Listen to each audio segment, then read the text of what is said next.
Hey,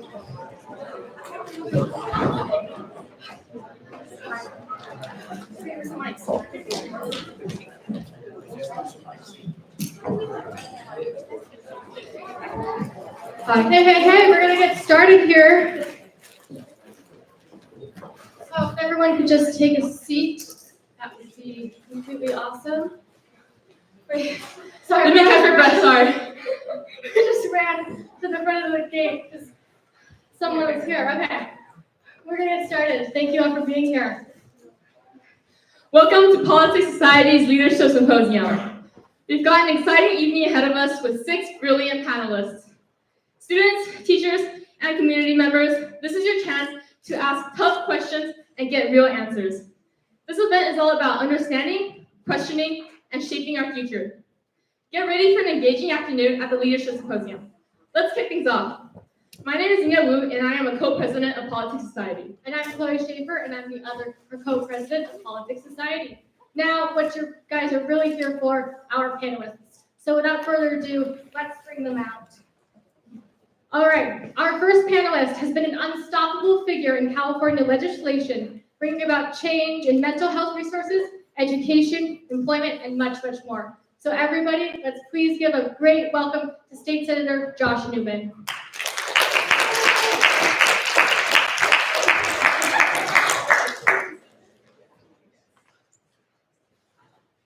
Our next panelist has influenced the next generation of business owners and executives with his leadership in high school entrepreneurship. Please welcome Mayor of Diamond Bar, Stan Liu.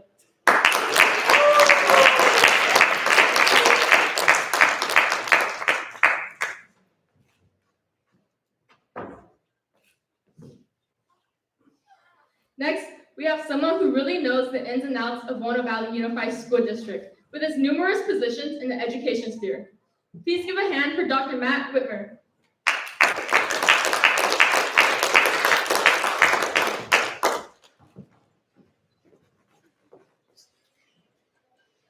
This next person is someone who has provided valuable guidance to our city and school and has been kind enough to speak to our club once before. Let's welcome Council Member Andrew Chow.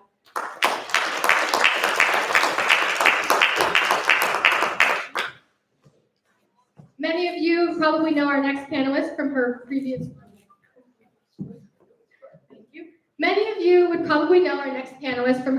roles at Maple Hill, Quail Summit, or Suzanne. She is currently working for our lovely school district. Please give a warm welcome to Dr. Jeanette Coe.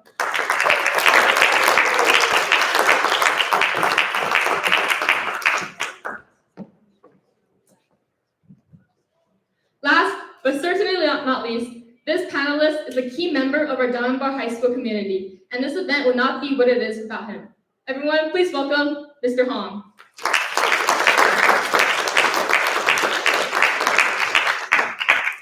Thank you all for being here today. In just a moment, we're going to pass this microphone to you guys to all share, and we will commence with our symposium. So let's kick things off. Could each of you please introduce yourself and your background? I have a mic, I'll start. So afternoon, everybody. So wonderful to be here. So I'm Josh Newman. I serve in the California State Senate. I have the privilege of representing the Diamond Bar and the Walnut Valley Unified School District. Very quick background. I am a graduate of Yale University. I served in the United States Army. I worked in business, primarily in technology, prior to running in 2016. And I am thoroughly blessed to be able to do this work. Isn't that amazing?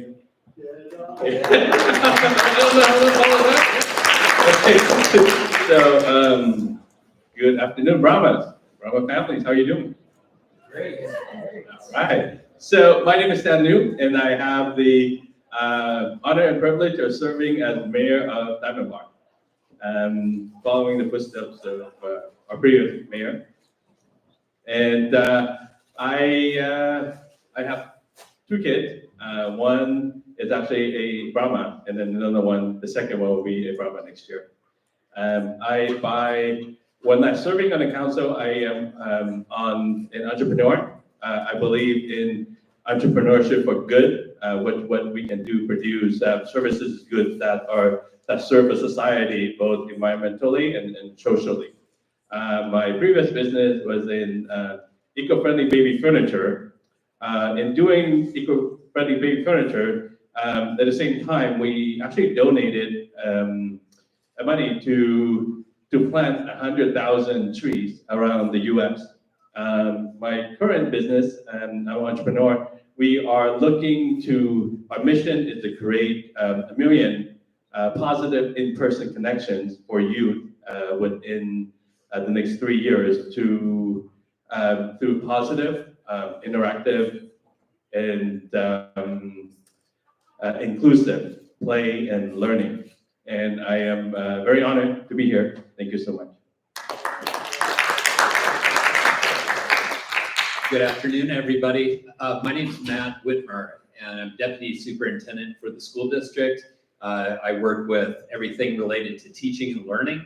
And you don't see me a lot. You may see me at some events, but our work is mostly behind the scenes, supporting principals so they can support the schools. I work with an elected board, and our board members are wonderful. They've all been residents in our community for a long, long time. So I'm part of a team that makes recommendations to them and advise them on directions for our district. So really happy to be here. I started off as a classroom teacher, actually, at a high school. I taught biology and chemistry, and then became a principal and then district office person.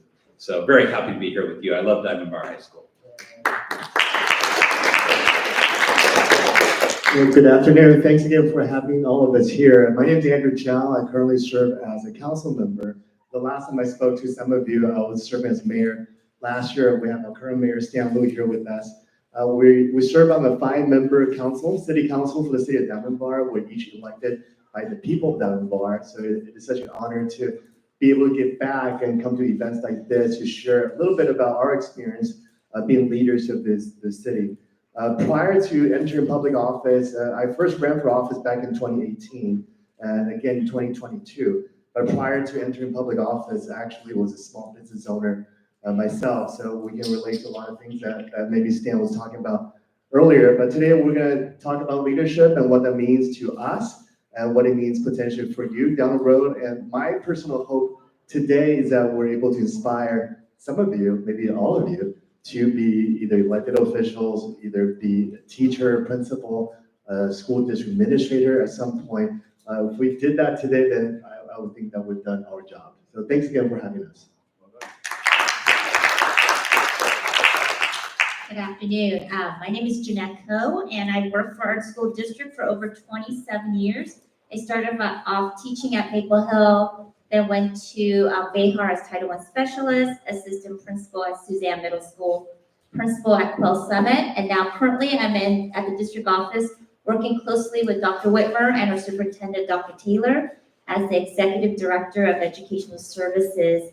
And I'm also a parent of Diamond Bar High. I have 3 children already graduated from Diamond Bar High, and my youngest is a freshman here. So I'm invested both professionally and personally. And I also currently volunteer work as a regional director for CAPL.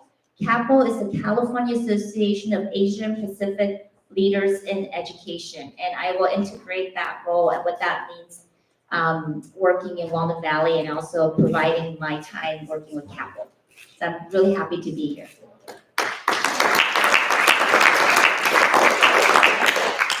My name is David Hong, and I'm the principal here at Diamond Bar High School.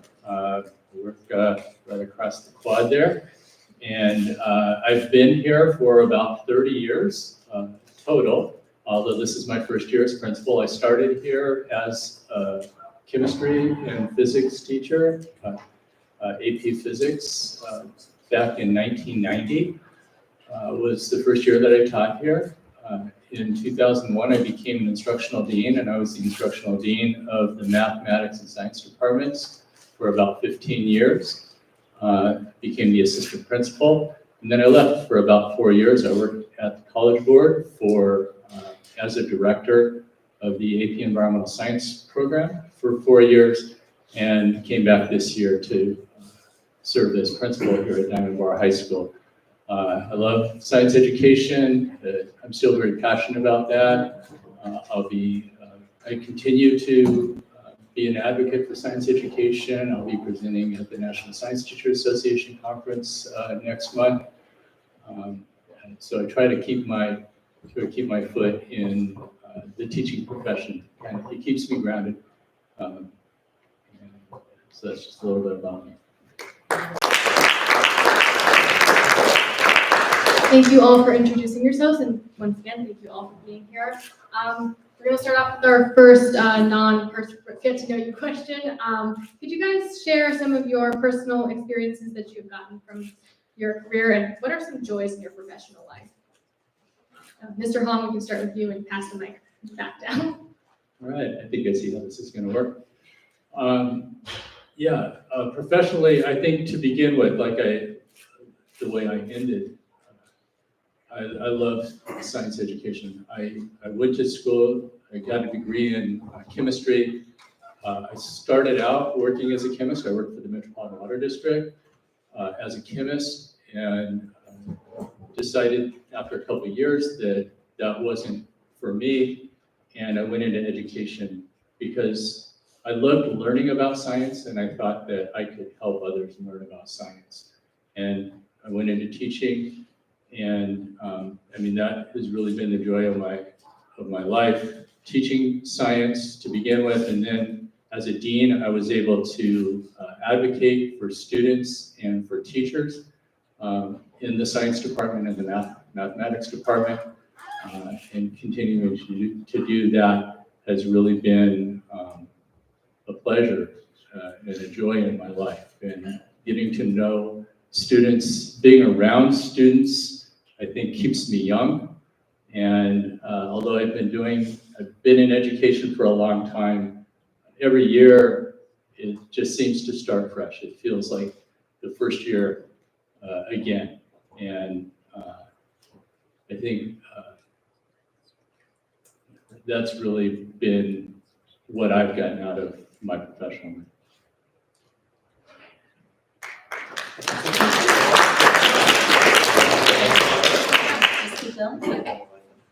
So some of the experience working in education, I started, when you go to college, you think you know what you want to do. So a lot of you are probably at that crossroads. So I thought I would want to go into journalism and be an anchor woman. But when I was a I think I was a sophomore at UCLA, I was able to volunteer as a camp counselor for underserved students who have never gone outside of their inner city neighborhood, and we took them to the woods at Big Bear.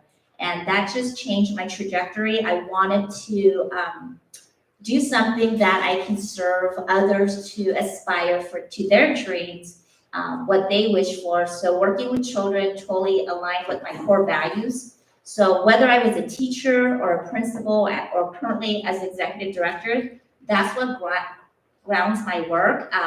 It's about serving, and it's about supporting others to aspire to what they want to be. So in my role, I have the honor and privilege of supporting all of the 15 school sites, our 14,000 students, to help them aspire to what they want to be. And that's the joy that brings me every single day. That's why going to work doesn't seem like going to work. It's more like I get to come to work and collaborate and work with awesome people supporting our school sites.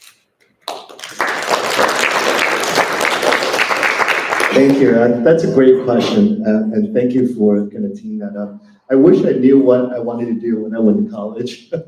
I think for those of us who are in public service or in politics, we didn't grow up that way. If you asked the 13-year-old, 14-year-old me back then if I thought I would ever enter a public office, I would say you're crazy. Because growing up, I grew up in Hacienda. Well, actually, I was born and raised in Taiwan. My family came when I was 12, and we grew up in Hacienda Heights. Eventually found our way down the 60 freeway, and now we're in Diamond Bar. But growing up, I didn't see a lot of people like me that were in leadership positions, right? We didn't see a lot of Asian American elected officials, either on a local level, state level, or federal level. So growing up, that was not an option. And, being Chinese American myself, Taiwanese American, my parents expect us to be lawyers and doctors. I didn't become either one of those. My older brother became a doctor, so I guess that fulfilled my parents' dream. And I did marry an attorney, so I think that fulfilled my parents' other dream. But but growing up, I didn't know what I wanted to be, and I was not politically involved or aware of what was happening around the world, around the country even. But once I went to college, that's kind of when things opened up for me. I saw a different side of the community of the world that I didn't know existed. I went to UC Irvine, so I didn't go too far. But coming out of Hacienda Heights, UC Irvine was an eye-opener for me. So that's when I kind of exposed myself to different ideologies, to different people, different cultures, and I eventually entered into finance. So as I mentioned, I didn't know what I wanted to do when I graduated high school, which is by chance I found an internship with a financial firm back then down in Orange County, and that's kind of how I got my foot in the door into finance. So upon graduation, I found a job in San Francisco in the financial district. That's kind of the Wall Street of the West. So I worked in San Francisco for a few years, eventually came back. And my wife started a family, and like I said, found our way down the 60 freeway, eventually ended up in Diamond Bar. And back in 2018, we saw an opportunity that the community was asking for someone that maybe represent their interest and the vision of the city a little bit more closely aligned. So I took the opportunity and decided to run for office back in 2018. And, it was scary because, being up here speaking to a group is scary. And also asking people to vote for you, to have confidence in you, to believe in your vision aligned with their vision of the city. That just wasn't what I grew up with. And but when you feel the calling, when you sense a sense of calling, you just do it. So back in 2018, decided to run for office, and the rest, as they say, is history. So I had the honor of serving as mayor of last year, and this year we have our current mayor, Mayor Lou, here with us. Being on the city council is really, to me, obviously there's the part that's doing the work, right? As a council member, we decide on the city budget.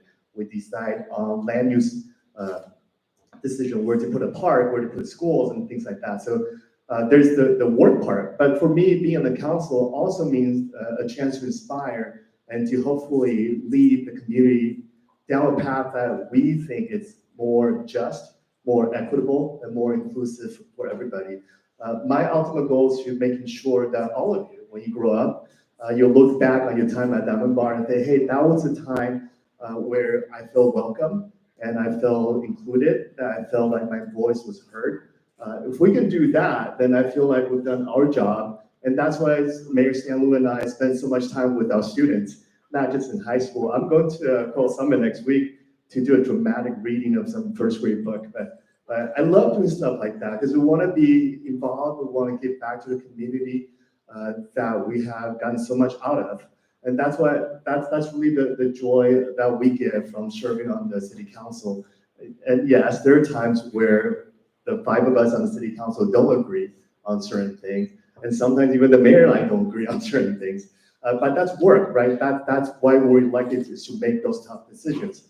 But at the same time, though, I feel that our job really is to inspire the next generation of leaders. So when all of you grow up, you look back and say, hey, there was a guy that looked and sounded like me, and he was mayor. That means one day I can also do that. If I can just finish with one quick story. So a couple months ago, recently, my daughter, who's 7 years old, for whatever reason, asked me, she said, Daddy, can girls be mayors one day?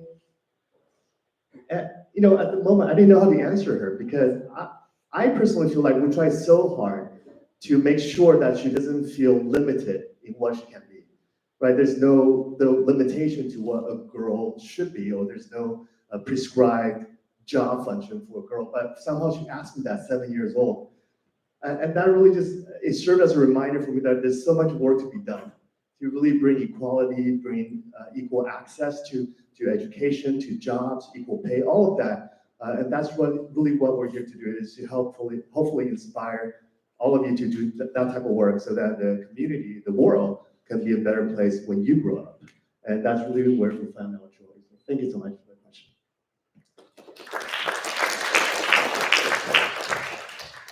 This is a great question. I was reflecting on some words that a mentor of mine spoke one time. He said, Matt, you live life forward and you understand it backward. And I thought about that a lot because when I started out, when I was in high school and college, I really didn't know what direction I wanted to go either. But I really hadn't thought to myself, who am I? What's my purpose? What are my strengths? I figured it out as I went, and it all worked out. But I think about that a lot. I feel like in my career, I've been able to live my purpose. My purpose has really been to focus on supporting everything that goes into student success.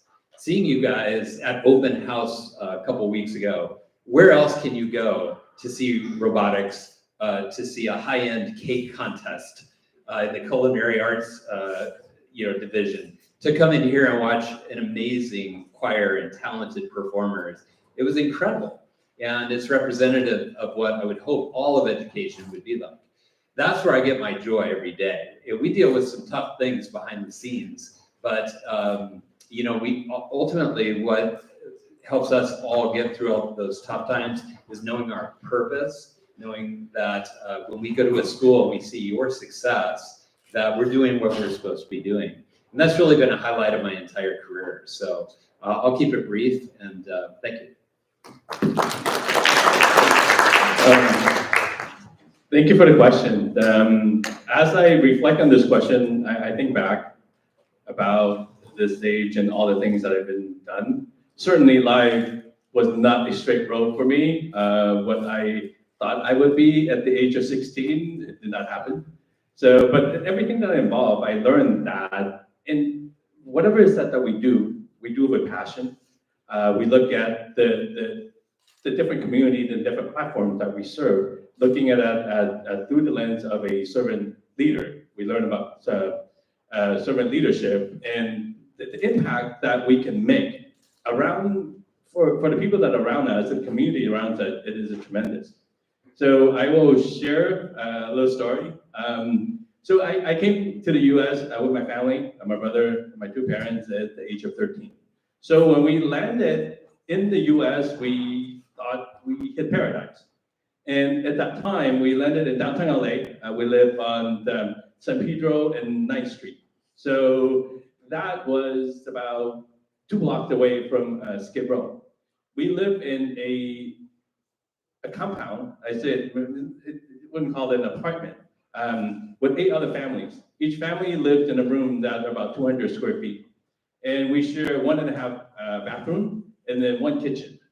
And life was good. As a kid, I was appreciating and talking to my brother, and we know that we look at the positive at that point. So, and then later on, as my parents worked hard, and they work 5 days, 6 days, 7 days at the garment factory. We're able to move out to LA. And then at that time, the most successful person I knew was my Uncle Wayne. And he is a civil engineer. So I thought, okay, yeah, the path to success and the rest of my life would be engineer. So I went to college as a mechanical engineering major.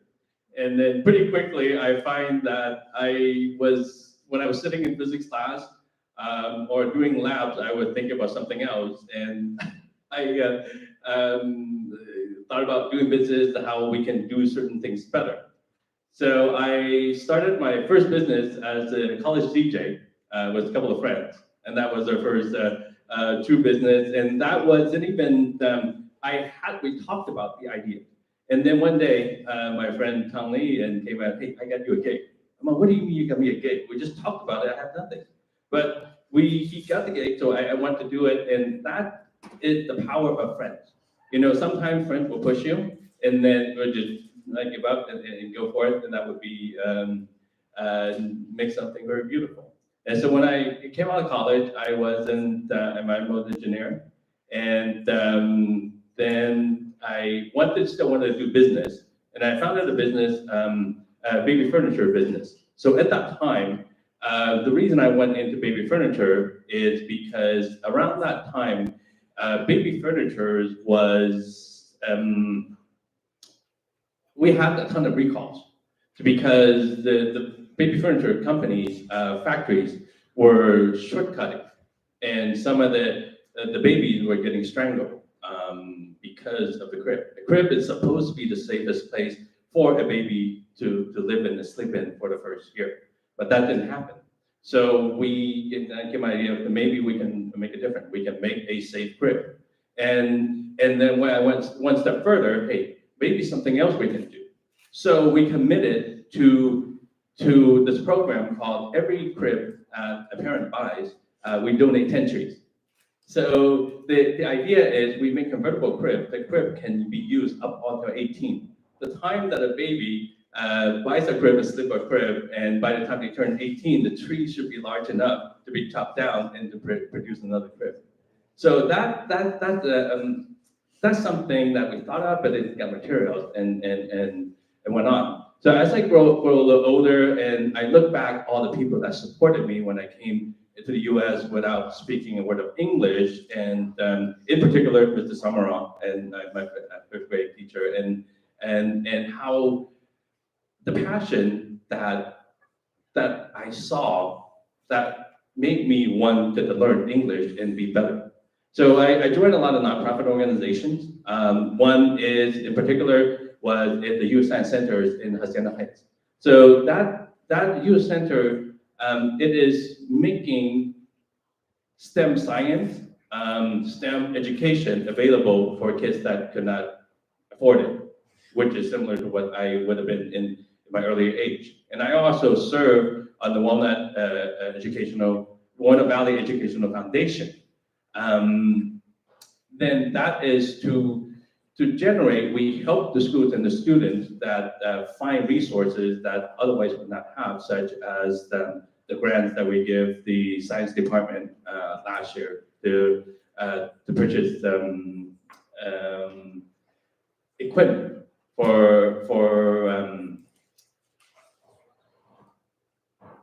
for ways to help the kids, the student, such as yourself, that has a dream and can chase dream, and then as adults that we can do something to help.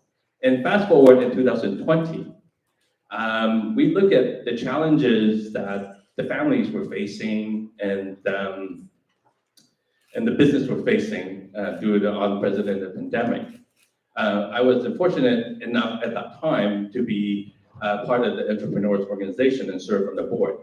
So we were getting a lot of information that entrepreneurs organization, because most of the time entrepreneurs are pretty resourceful in getting things that we can help our business. And I looked at, hey, maybe something that we can do to help our community as well. So I took the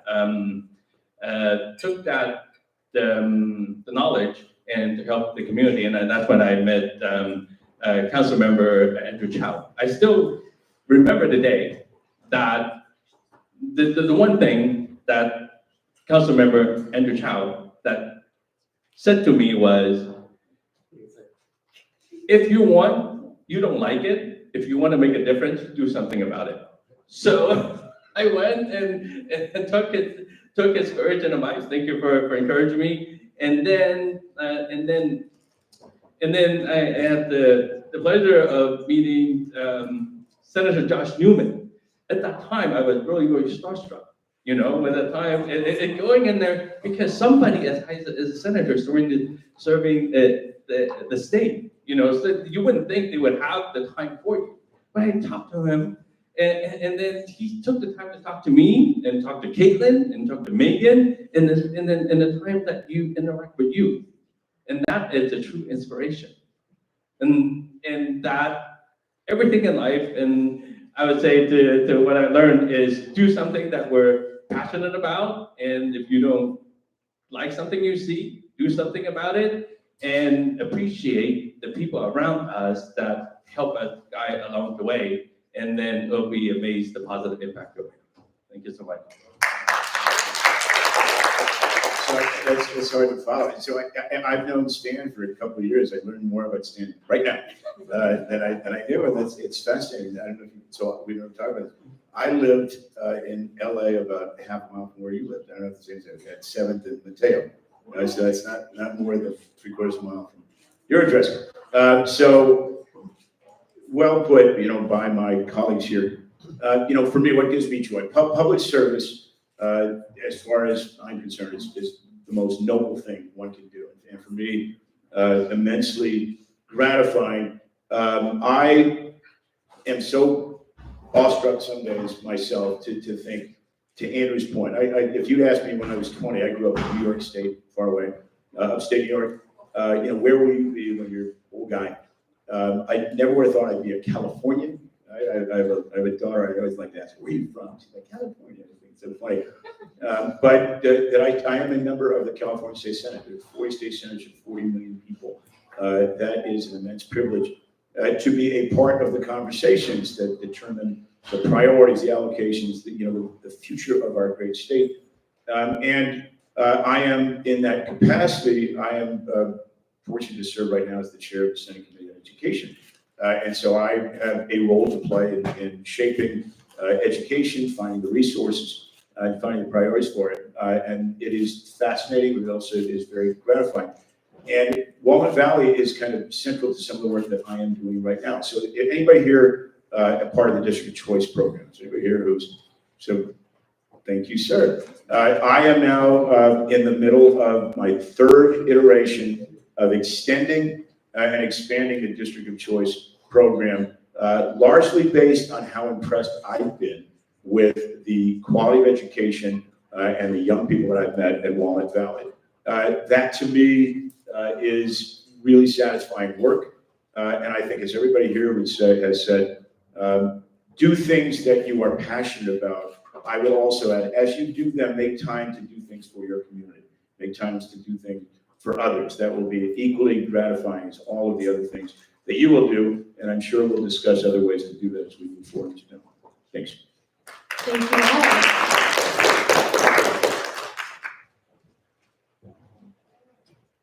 Thank you. It was very insightful. I think many of us are here to learn about leadership and like the concept of it. And so our next question would be, what does leadership mean to you? And where can you see it inside your current position? Do we want to rotate? Let's start with you. Sorry. Start with me. Okay. So I've had an interesting career, and to include having been an officer in the United States Army, where they teach us some very deliberate and clear rules about leadership.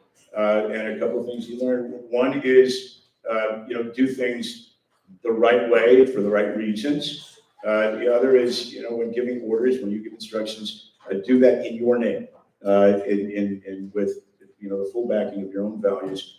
And I would say, as a public servant, my sort of philosophy has always been to try and be the kind of elected official that I would vote for, right? To do the things that are necessary to make hard decisions.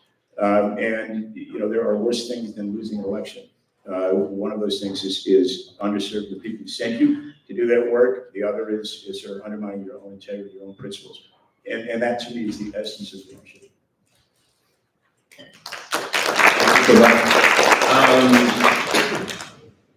I feel that leadership, I get the most passion from the philosophy of servant leadership. So as a city, as elected officials here in the city, we're elected to serve our public. We serve by example, we serve by listening, we serve by giving the voices to the ways that are not heard, and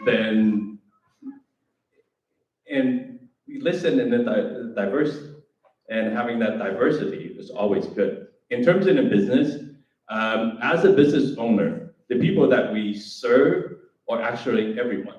So we serve first of all, we serve our team members. And because we take care of our team members first, and we serve the people that are customers that we serve. And most of all, it is at that time, it is to serve with the integrity. And the reason we are in business, we're entrepreneurs because we want to make a difference. We are in public servant and public office because we want to make a difference.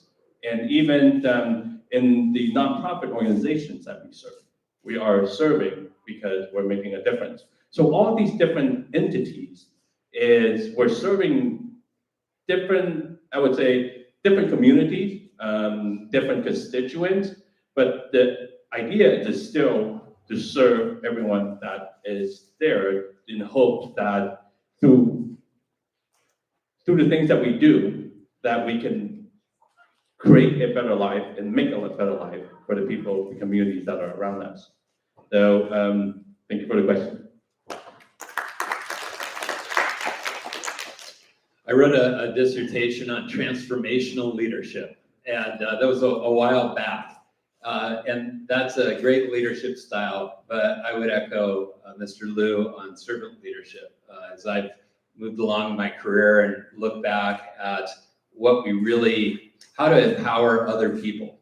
And when I look at our school district and the organization, it's a large organization, right? We have 1,400 people who work in a school district. So if you just think about the people who work there, and then you think about 14,000 students across the district, our point in life is to support everybody in this district. So leadership to me is really about empowering others. If you have a single person, if you think about an organization, you think about the different hierarchies, right? Dr. Ko would be near the top of that hierarchy. She's executive director of educational services. And, but she has a whole team of people that she works with to empower, who inform her about excellent directions to go. And then she brings everyone together to collaborate and work together to figure out what the best solutions are. So, you know, I would have to say from an organizational standpoint that the empowerment of others is key, and figuring out how to do that effectively, supporting individuals and supporting groups of people so that they can be the best.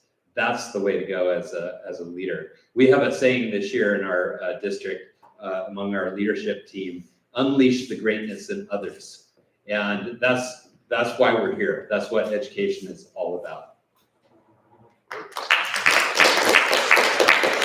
Great, and thank you again for the question. To me, leadership kind of means different things to different people. And growing up, when we looked at elected officials, you kind of have a preconceived notion of what that means and what they are like in real life.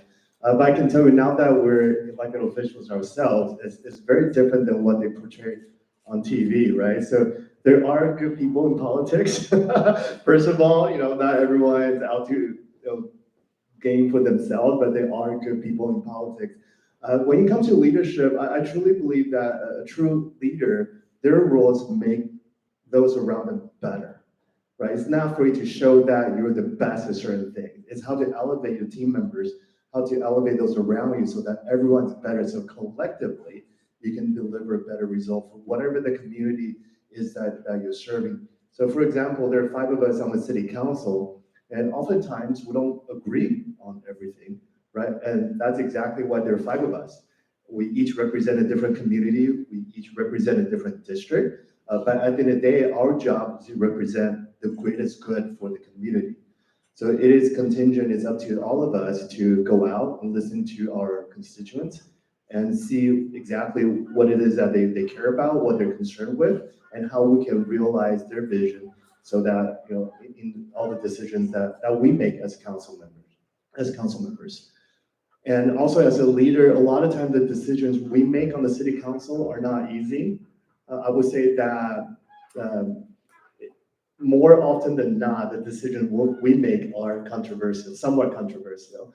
But there are also times where we know that whatever decisions we make, we're not going to make everybody happy, right? So, and I can guarantee you, tomorrow we decide to plant white roses out on Davenport Boulevard, someone's going to come back and say, why didn't you plant red roses? I guarantee you that, right? So at the end of the day, as a leader, we can't just be making decisions based on which way the wind blows, right? Our decisions have to be guided and grounded on our principles.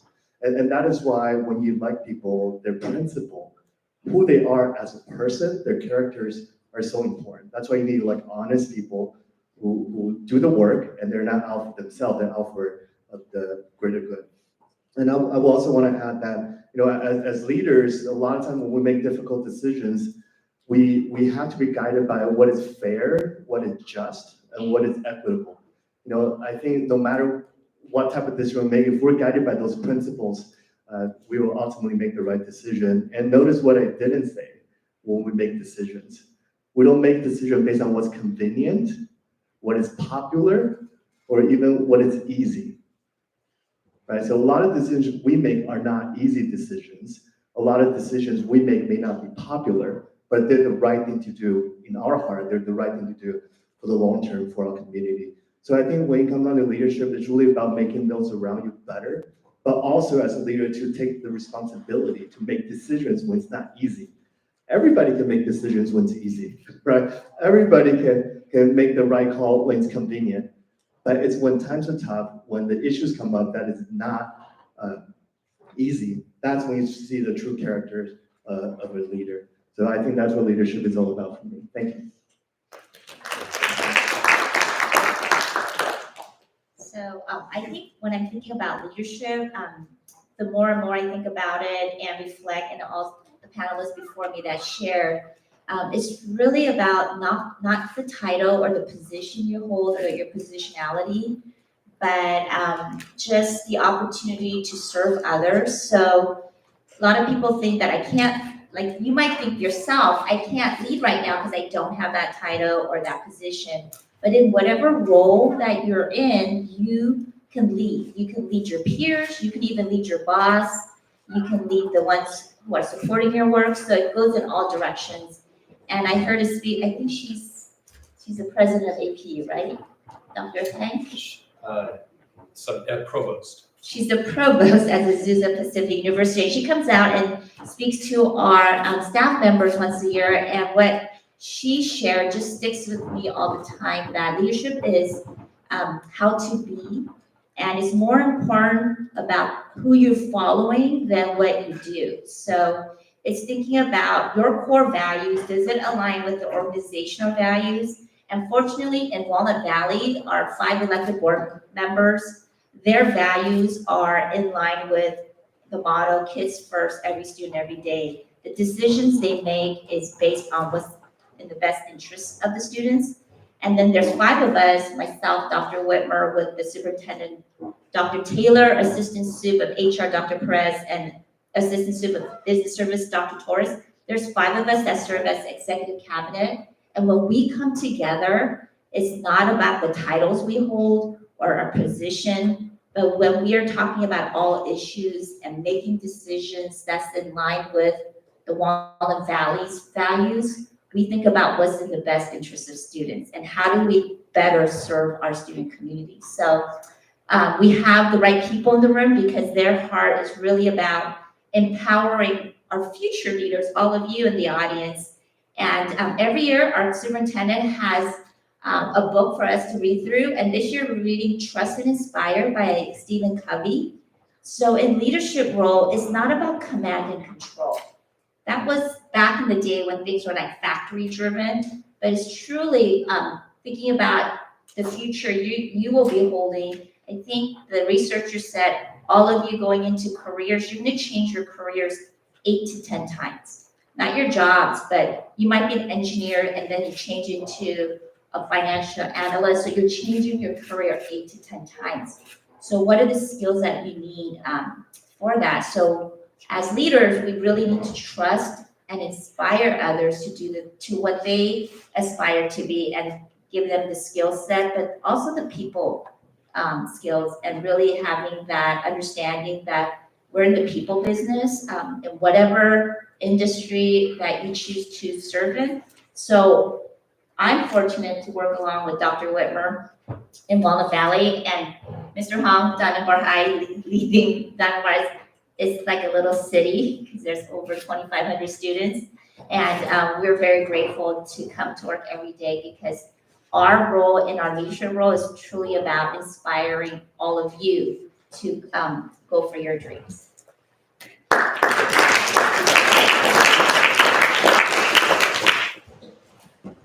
Wow, so many amazing things have been said about leadership. What Dr. Whitmer said about empowering others, I truly believe that that's an important part of being a leader. Dr. Ko mentioned the book that we're reading, Trust and Inspire, that I've read and I'm rereading so that I'm ready for our meeting on Monday. And I can talk about chapter 6. But really what that book did for me is kind of validate some of my philosophy about leadership, and that is that as a leader, providing the individuals that I'm responsible for leading with the power to do the right things, and then guiding them to do the best things for the organization, do what's best for the school. And I feel like as a principal, first of all, as a teacher, I work alongside, at Diamond Bar High School, hundreds of other teachers. And when it was time to become a dean, I was one of very few teachers who were interested in leading the other teachers. And so I think there's a level of risk-taking in becoming a leader, and it takes sort of confidence in yourself, in your own decision-making, in order to have the willingness to lead others, and then to step out of the dean role from amongst many other deans and become assistant principal and then become principal. And I think in organizations, because of the hierarchy that Dr. Whitmer was also talking about, the pyramids, and there are fewer and fewer people who, and it's not necessarily because they're not capable of leading. In a lot of cases, it's willingness. There are a lot of teachers on this campus who would have made really good deans and who would make really good principals, but they're very happy being teachers, and that's great because you guys have some amazing teachers. But I think the interest and willingness to be a leader involves really, again, stepping outside of your comfort zone. And like Dr. Ko said, you're going to have all these jobs. I remember when I was kind of growing up, they talked about that, and I thought, no, that's not going to be the case. But then I think back on my own career, and I think, well, depending on how you consider my career in education, I was a teacher, then I was a dean, and then I was actually an associate principal, and then an assistant principal, the director for the college board, and now a principal. And I may or may not be done at this point. So, I mean, that's quite a few changes versus, again, I very well would have been, I would have been very happy to be a teacher for the past 35 years. I would be in a nice brand new physics classroom, teaching AP physics, teaching chemistry, and but I took that sort of that step and stepped outside my comfort zone and became a leader. Thank you all.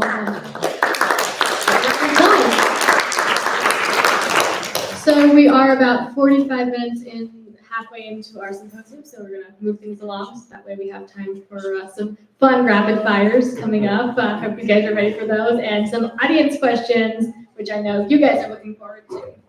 So moving on to our next question, some of you guys touched on this, but we were wondering, as leaders, how do you guys navigate and respond to criticism while also maintaining transparency and accountability? I know Councilmember Chow, you touched on this when you were talking, but I'd like to hear more about that. Mr. Hong, you can start, if you don't mind talking again. Sure. I think the first thing to do is to listen and to take whatever criticism I receive seriously and reflect on why I'm receiving that criticism, and look for the truth in that. I mean, what did I do, or what is it about the organization that led to us receiving this criticism? Reflect on that and learn from it. And if there are changes that need to be made, make those changes and move forward.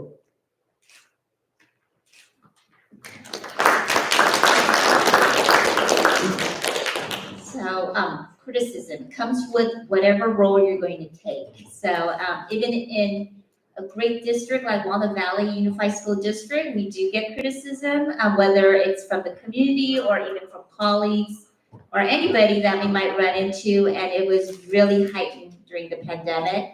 But what I've learned throughout the years is just listen to understand, because that person coming to me, it mattered to that person to take the time and share whatever critique, whether I always take it out, I never solicited that criticism, but it mattered to that person. So for me, I need to put my ego aside, listen with empathy and understanding that something was not right with this person, and this person took the time to connect with me. So I need to take it with, like they say, you should have a Teflon skin, let it slide off. But I know once I take time to just listen and not get in that defensive mode, but more in that curiosity mode, help me to understand, or seek to understand the type of content they're bringing up to me, or ask questions if I'm not clear, if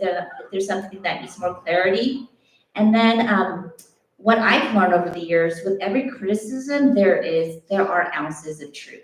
And it just helps me to get better at doing whatever project or whatever thing is. A lot of times with the communication, we get lots of criticism in the timeliness of the communication or the content of the communication. But the feedback is really helpful because it helps me get better in serving our community and student populations. So as a human being, it does hurt because you don't want to be criticized. You want to make sure you did everything well.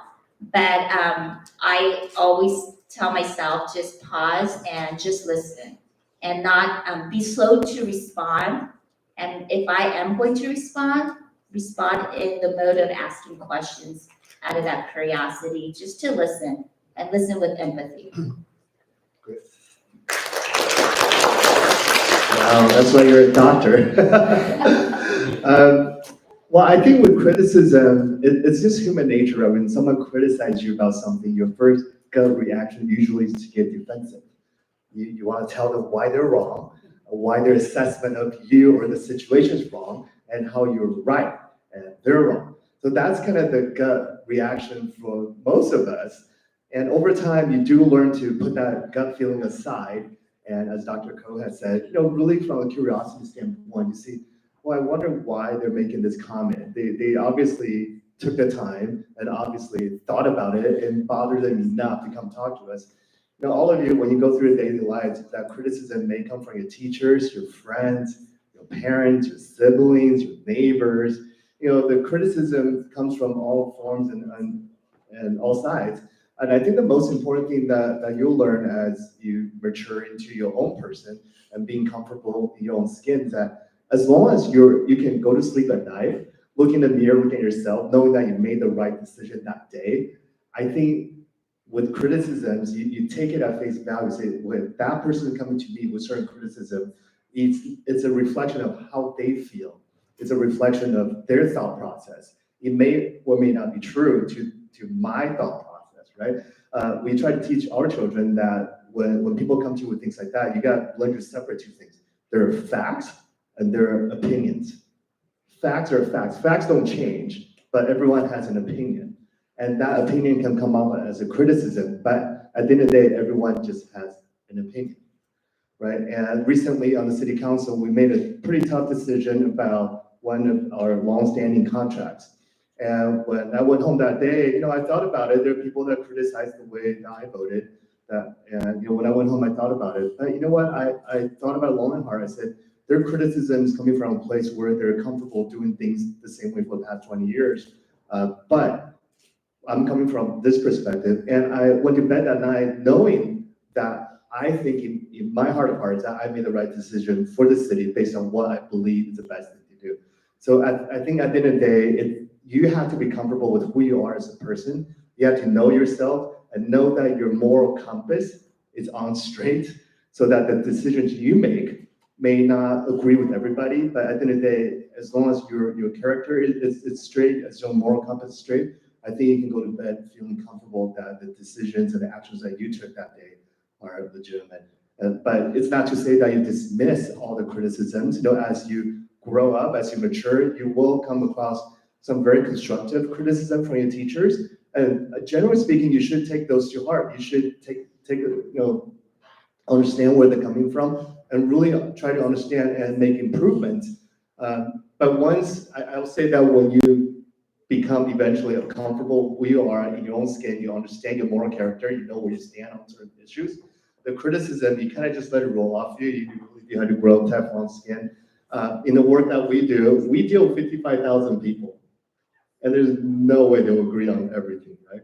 And I'll give you a true story. This always makes me chuckle. We had a gentleman that complained about a couple trees outside his house. And he said the roots were growing so big that they were uplifting their fence. Okay, and they wanted the city to go in and chop down those trees because the roots were lifting the fence, making a mess of his yard. And we agreed. The city sent out people to chop down the tree, and we treated the roots, and we fixed his fence, and then replanted 3 smaller trees so that the roots are not as big. So case closed, right?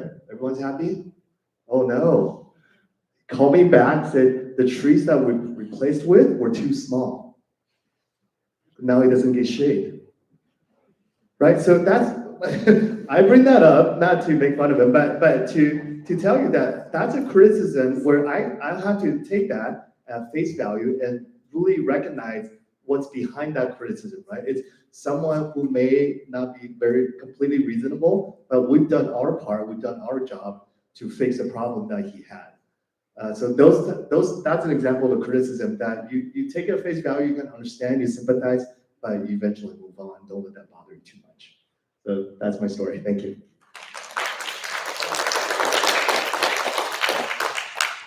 I'll reflect back. When I was about 30, I became a principal. So that seems old now, but I was pretty young at the time, and I didn't like conflict, and I didn't like criticism. It was really hard, to be around people that were really critical. And there was one particular person that I worked with who had a really critical demeanor, would really be caustic to everybody, actually. So one day she was about to say something, and I thought, oh, here it comes, she's gonna blast me about something. And she made some really good points, even though it came across in a kind of harsh way. She made some really good points. I thought, wait a minute, I should be listening a little closer because she has some good ideas, and this is a really smart person. I'm just not listening through, the initial reaction. So I really worked on that hard throughout my career, and I think it's actually criticism creates an opportunity to build a relationship with somebody. And chances are that person is going to be coming back to you in the future too, when they have other things that come up. And when I say build the relationship, I don't mean it in a negative way. Like, it's not manipulation, it's nothing like that. It's getting to know a person on a human to human basis so we can listen to them and they can listen to what we have to say too. So for what we do in a school district, we work within a broad framework of law and policies. And sometimes we have to make some decisions that somebody doesn't like, but there's a reason for it. And a lot of times people don't really hear, or we don't communicate what the underlying reasons are. So if somebody comes with a criticism, then I can sit down with them, we can have a conversation about the topic. I can explain sort of the big picture on the whys, and then the options that we had and why we chose to go in a certain direction. So I would say focus on the relationship when it comes to criticism. I think that's an opportunity, and ultimately it helps the other person, but it also helps you as you move forward. Thank you. Well, it's quite an interesting question, because when most of the time a lot of people criticize about no transparency, that's one, and then the other is accountability. I think about what my grandfather told me when I was a kid, and he said that this is a straight story. So a lot of times when we glance over, I was afraid of dark and the ghost, and he told me that sometimes you glance over, you saw something moving, whether that be a ghost or something, but if you live with a clear conscience and had nothing to hide, be transparent, then you wouldn't have to worry about that. It could be a good ghost, or it could be a ghost, or chances are it's not going to be a bad ghost that will come and harm you. Then I reflect on that a lot, and I hear our panelists, Mr. Hong, Andrew, Dr. Ko, Dr. Wimmer, talked about what we do about criticism. And then some of the things that come to mind is the terms I fluctuate and learn about something with active listening, be able to have a conversation and listen to that person. This Shoshin concept is listen with a clear mind, with a beginner's mind. And then also something that is unconscious bias. So many times when we listen to conversation, particularly listening to criticism from somebody, that, you know, there is also a saying that they say if somebody didn't really care about you, they would be saying nice things about you or nice things to the situation. So if somebody criticizes you something bad, they have something to say, or they actually really care about the situation about you. So being able to listen with a clear mind and with curiosity of why this person is feeling this way, and maybe I am wrong. And it would be something that would, this unconscious bias. A lot of times, if I did something, if I made a decision on something, I did an action on something, that means I thought what I'm doing was right. But going in there with an unconscious, with not a biased mindset. We wear unconscious biases all the time, showing that, you know, what if I were to look at through that lens? And perhaps that something could be improved. And recently in the EU organization, we talked about a lot about the Johari's window. And that's when we have deep conversations and we focus not so much on the story, but it's what behind the story, the emotion behind it. And the way Johari's window works is there's one section that's called the known known, which is very obvious. It's the known unknown. So we think we know, but we don't know, and there is the blind spot.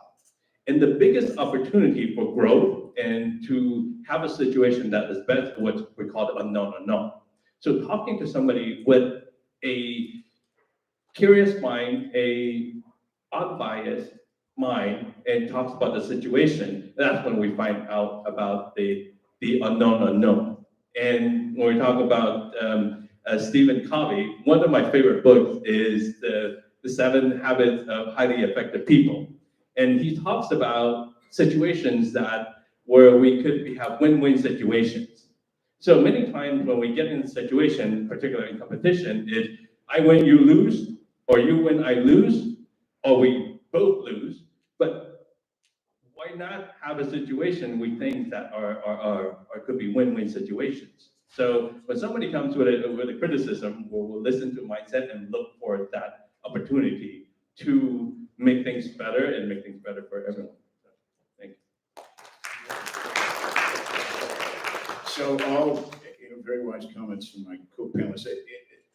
Let me take a different tack. So that when you consider criticism, most of what we talk about here is face-to-face. Somebody you know has a difference of opinion or criticism. In the work that Stan and Andrew, others, especially I do, much of that criticism comes in a different venue, through the internet, through social media. And I think it's really important in that context to ask first the question, is it me or is it them? And, you know, we're living in a time, and I think you folks are younger than I am, you've grown up with this technology. The impact of that second person removed communication, the power of that kind of criticism that comes often from somebody you don't know, who doesn't know you, or with whom you've never had a conversation, or to whom you can't respond. I think it's really important in those contexts to think first, is it a legitimate criticism? Or another way to think is it me or is it them? And we're living in a time where, you know, lots of people have lots of issues, and we don't always have the best venues for having good conversations. And much of that can get really toxic. And I know that you all experience it, especially in peer-to-peer interactions. And so, you know, it's important to make a distinction between criticism, is it something that I've done that I can correct, or a difference that I should consider, or is it something else? where I should simply be really true to myself and my values and make sure that I am not part of the problem, if that makes sense. Thank you.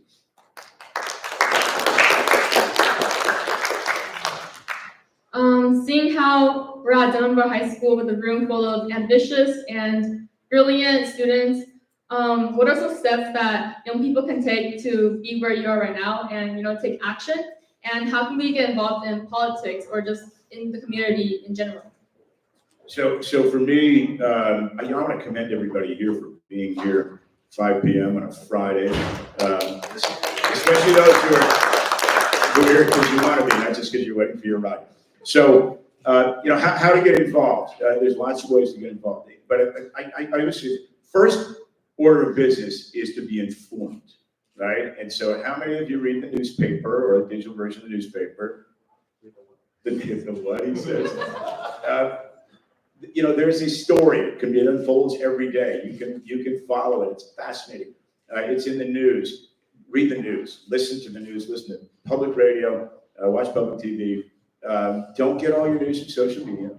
And then find the things that you're concerned about, and then go check in on those things. Like go check in on these two gentlemen here in Diamond Bar. If there's something about New York City Diamond Bar that you're concerned about, attend a city council meeting. Ask for a meeting with them. Ask them why the city has or has not done certain things. And as you build that knowledge, you'll get more and more comfortable with inserting yourself into these conversations. That is the essence of public service. It shouldn't be about ambition. It shouldn't be about status. It's not that glamorous. It should be about having an effect on the things that you care about, that your family cares about, that your community needs. And if you do that, guys like me will find space in my office if anybody wants to intern in my office. If you're interested, come find me, or Christiane is here. We're always happy to have good, smart young people come experience that part of working for the public with us. You'll help my office, but it'll give you a better sense of how to go move forward in your own public service career. Thank you so much. I feel that it all starts that believing that you can make a difference, and the passion and what you see. And as Senator Josh Newman mentioned, that is be informed. Be informed is you're passionate about something, getting informed, and that as Councilmember Chow mentioned, that there are facts and there are fictions. So the next step to believing that you can make a difference, and is to find out what are facts and what are fiction. Because if you do all the work to make a difference in the fiction that is going the wrong path, and the impact wouldn't be as big, or it could be non-existent, nor it could be on the bad situation. But going into something that is a fact, and that doing the work to make things better or everyone better. In my case, in particular, I serve in different capacities. And as a elected official, as a mayor, which we serve the public. That was believing, and again, Councilmember Chow he said to me that, if you don't like what's happening, you think you can make a difference, then do something about it. So that means doing the hard work about it's, I'll share this. It was literally till midnight, I was contemplating whether I should sign and register to get to be elected. Because once that happens, everything becomes public. And it becomes, the life I knew it and what I was comfortable with was all gone at that point. Because all the information about me and about my kids and my families would have been become public, and I'm not sure that I'm ready for that. So, but ultimately, I made a decision. I checked with family and the kids, and they had their support. And then doing the hard work that is going out. I walk. I don't know, remember how many things that we walk every single evening. And we went to the street corners. You can say we were courageous, but some people can say you look like idiots in the street corner holding up signs. But it worked, right? It's something that we believe, and maybe I can do something, I do this, I can make a difference, and ultimately we get to the position that we can make a difference. Same thing, you know, as an entrepreneur, I have a cushy job, but I feel like maybe what's happening in the industry with babies dying was not right. You know, no parent should ever, or nor anybody experience something like that. So I did that, okay, maybe we can venture out and take a risk and take a chance to start a company that creates something that is a little bit different from what's out in the market. And look back at my roots, I am very passionate about sustainability. I love trees, and why not you do something else that we can plant trees? And that was something that never done before. So we partnered with the American Forest, American Forests, which is a nonprofit. We knew that we were not in the capacity to be able to plant all these trees, but so we have to find out and reach out to find an organization that we can partner with and to do that. So we did that, and some of the, let's just for example, that, you know, you see the band parents that are out here and every single Saturday or Fridays and sometimes 5 a.m. in the morning, because we want to make a difference for our students. So students go onto the band, and when they go compete, they can focus on that. And then we have parents that will do the work and prep everything so that the kids can focus. So whatever you do, have passion in it, and believing that you can make a difference. You know, and not only are you making a difference in your life, think of the impact you will make on everyone else's lives. And when we talk about empowering, you empower yourself, then you empower people around you, and they empower the people around them. Imagine that, how amazing, how much of an impact I can make. Thank you. I'd like to applaud first of all our elected officials who are here today. They're very busy people, and to come here and share with you is really important. I also applaud their bravery. I think in my lifetime, over the last 5 years, it's been the hardest time for any elected official in the United States. And you've seen the news, you know, from the pandemic and all the impacts there. Those were really hard times and a lot of hard decisions. And so I applaud each of our panel members, our elected officials. It's there, yeah, let's do that. These are tough jobs with a lot of interested people with a lot of different interests. You know, I would suggest, let me share an example of students being involved. We had 2 bond elections a while back, about 2016 and 17, I think it was, or 15 and 16. We lost the first one. And the next year we retooled it. We worked with community members across the school district, and they helped us shape what the next bond proposition would be. And so we reorganized that. We went out with all previous opponents' support. They changed their perspective after we worked with them, and they supported the bond measure. That passed, and you've seen a lot of construction on Diamond Bar's campus, right, over the last couple of years. The music building, the science building, the social science building. There's a lot going on here, and it's impacted a lot of you. You have long walks all the way to downtown DV, right? So thank you.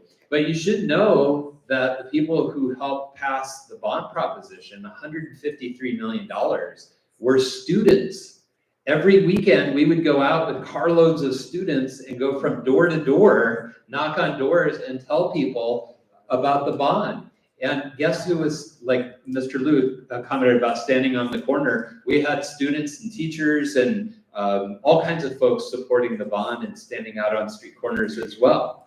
And that's taking a stand. That's showing what you are striving for, showing what you count as important. And ultimately, what happened? You ended up with wonderful facilities here at Diamond Bar High School that will impact the school for the next 30 or 40 years. Thank you again for that question. First of all, can we give our co-presidents a round of applause, please? You don't realize this right now, but when you graduate, look back, it's not every day you get council members, senators, principals, superintendents on the stage sharing their life stories with you. This just doesn't happen. And this is leadership.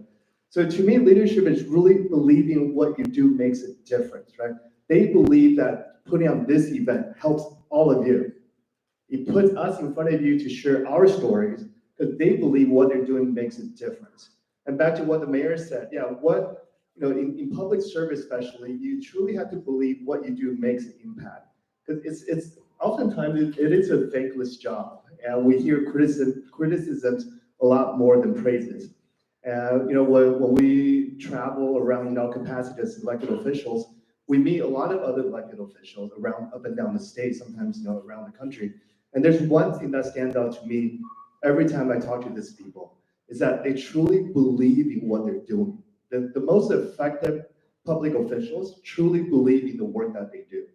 Now, you may not agree with them because it's an opinion, right? So they have their opinion on how the world should be. You may have your opinion on how the world should be, but they truly believe in what they do, and they truly believe what they do makes a difference. So I think leadership comes from that. It's the fundamental belief in the work that you do. So when you guys graduate, when you get out in the real world, find a passion, find something you truly care about, and believe that you can make a difference. I often tell people that politics or public service is a great equalizer.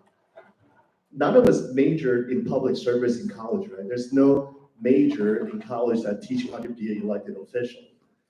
Most of us have another job before we enter politics or enter into public service. And also not all of us went to Ivy League school like Mr. Josh Newman over there. They're all going to Ivy League schools. Yes, because they're from Diamond Bar High School, yes. I went to a humble UC Irvine. And there are Congress members who maybe didn't have a college education. And there are council members that I personally met, they're great council members, very dedicated, committed to their work. They didn't graduate college, right? But they believe in the work that they do. They believe they can make a difference. They believe that they can make their communities better. So politics is a great equalizer. All of you have an opportunity to serve the communities that you love and that you represent. You only have to be 18 and register voter and a citizen in the US to run for office. Right? And it is truly my dream that some of you one day will come back and run for office in Diamond Bar and say, hey, I'm running today because I heard Mayor Stan Liu and Councilmember Andrew Chow talk about serving my community. That's why I'm back here in Diamond Bar serving my community. And one day want to become back, please find me and tell me that story because I'll be so happy to hear that from you. Thank you. Thank you. As you're thinking about your next career path, wherever you go, our 5 board members are elected officials that serve Walnut Valley Unified School District. Myself, Dr. Weber, we're not elected officials. We chose to go into education. We started off both as teachers. I went into education because I really wanted to support students. That's where I found the joy, and it was really hard to leave the classroom. But in my current role, I feel like I'm impacting all the students in our district, not just the students in my classroom. So whatever role that you want to take, I would say surround yourself with people that have your back. At my work, I have a work posse. We come from different backgrounds, and it's a safe circle where we can share our frustrations, share our successes, celebrate with one another, but we also have that safe space to really provide constructive feedback to one another too. So I have that in the workplace, and I have that in my personal life with family members and friends who aren't in education, because if you only surround yourself with people that are in the same line of work, that have your same values, then it's not going to give you the perspectives you need. So I really appreciate having different perspectives at work and at home. And currently, just where I am in my career, and for me, giving back to capital that I mentioned in my introduction is the California Association of Asian Pacific Leaders in Education. And that's my volunteer work to really give back to not just Asian Pacific people in heritage, but to all of our young people, that we want you to raise your hand and take a seat at the table because we need your voice and perspective. And in education, if you look at the percentage, it's still dominated by females. If you look at the teaching force, it's predominantly over 75% are teachers are females. But if you look at the leadership roles in education, assistant principal, district leadership, even superintendency role, the female representation is very small. It's not even, it's maybe like 20-25%. And if you look at the AAPI at our Diamond Bar High School, I think over 60% are AAPI heritage. The AAPI representation in educational leadership roles, whether it's principal or at the district leadership, is very minuscule, like 1-digit number. So my role serving in Walnut Valley and then also as capital is to really mentor and inspire young people out there like you to come talk to me. Like how do you, if you want to go into education, come talk to me. It's a lot of people think that education is not financially rewarding, but there are reasons to go into education, and there's ways that you can aspire to that could take you to leadership roles. Like I mentioned, I have 4 children, and none of the 3 did not pursue education. And my youngest does not want to either, but they do see me in leadership roles, and out of my 4 children, 3 are daughters. And when they saw me get my doctorate degree, and when they saw me move up in leadership roles in Walnut Valley, out of my 4 children, my daughters were the ones that were truly impacted, that they saw their mom really going for her dreams and not letting a no get in the way, and really asking to have a seat at the table and provide my input and my perspective. So that's what I want to encourage all of you to do. And if you like to pursue education, Dr. Whitmer and I are available to talk to you anytime.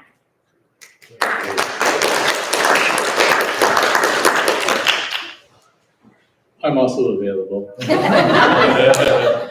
And I would also encourage you to consider education.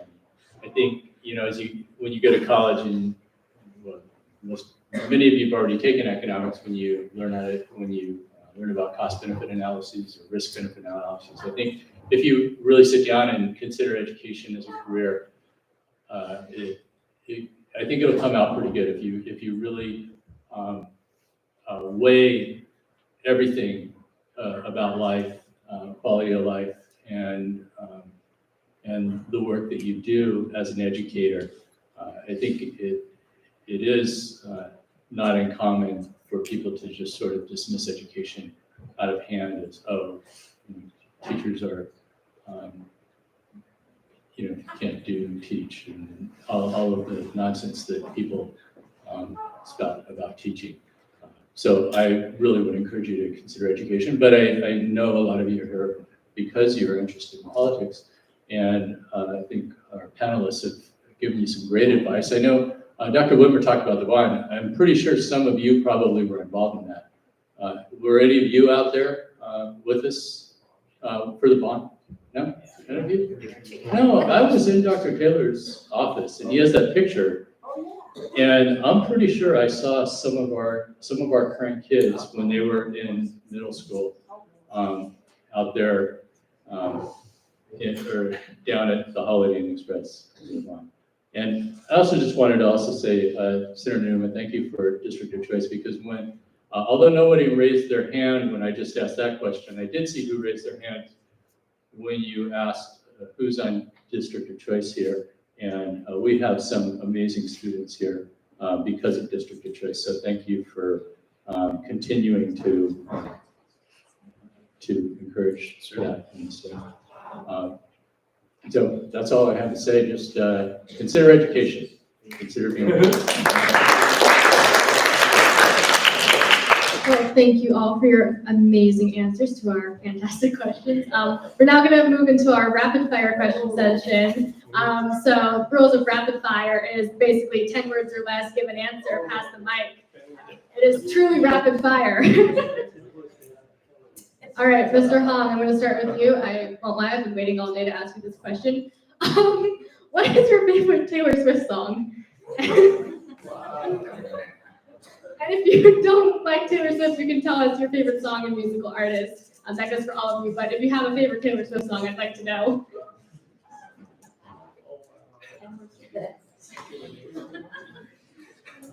I do not know the name of any Taylor Swift songs. I'm sorry. That's That okay. means I can't be your principal anymore. I would say my favorite musical artists are the Beatles. And my favorite song is probably Imagine by John Lennon, which he did when he was not a Beatle anymore. But yeah. Thank you. Beatles are great. Yeah. I am not a Swiftie. I like U2 and Sting. Oh, that's taste. I'm a little embarrassed. I literally sat through 3 hours of Swiftie movie with my daughter. I can't name one single song. So sorry. Shake it off, shake it off. Thank you, Dr. Whitmer. I have 2 daughters. Mine's Shake It Off. As a DJ, that song always brings a crowd. I'm just such a huge Swiftie, I can't. Oh my God. And I gotta leave in about 15 minutes to meet up with my Swiftie friends at the Starbucks down in Diamond Bar. We all work together every Friday evening. All of them, I love all of them. What's your favorite era? Oh. Shake It Off era. You know, it's great. Didn't even know. I love that. Okay. Next question, not as interesting as the last one, but what was the last movie you saw and do you recommend it? I'm really good. I gotta think. Pass. So, I go to work, right? So I can say last movie I saw was Kong vs. Godzilla. And my favorite movie I last saw is Top Gun. Last movie I saw was Mission Impossible, most recent Mission Impossible, and I would recommend it. I think my last one was Troll 2. Was it Troll 3 now? Is it 3 or 2? It's the latest one. That's after the era movie. Yeah. I got a 7-year-old. So I saw one on Amazon Prime last night, so if you have Amazon Prime, yesterday, it was about the Beatles. So it's all the Beatles songs, like yesterday. I'm here all day, every day. I haven't seen a movie for quite a long time. I have seen yesterday, but my favorite movie is The Godfather. Next up, what is your ideal vacation? Is it relaxing, adventurous, or educational? A little bit of all three. Okay. Adventurous.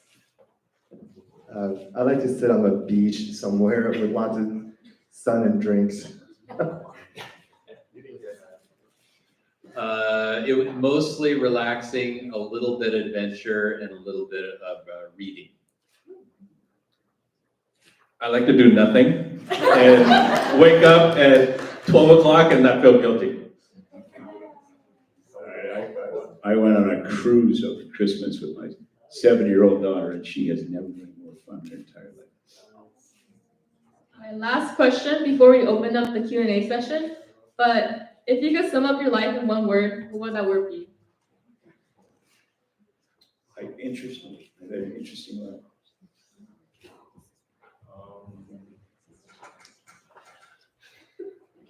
He took my word. It's the right answer. Copy of my test.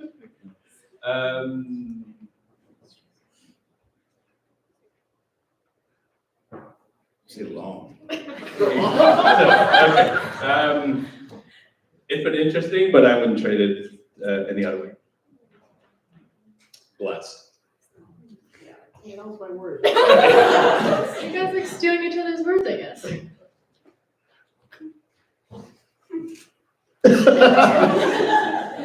Fortunate. I've been very fortunate in my life. resilience. Amazing. Good one. Well, thank you so much. We're going to open up the, actually, before we open up the floor to people who have questions, I do want to give an opportunity for those of you who I know are getting service hours for being here. Thank you guys.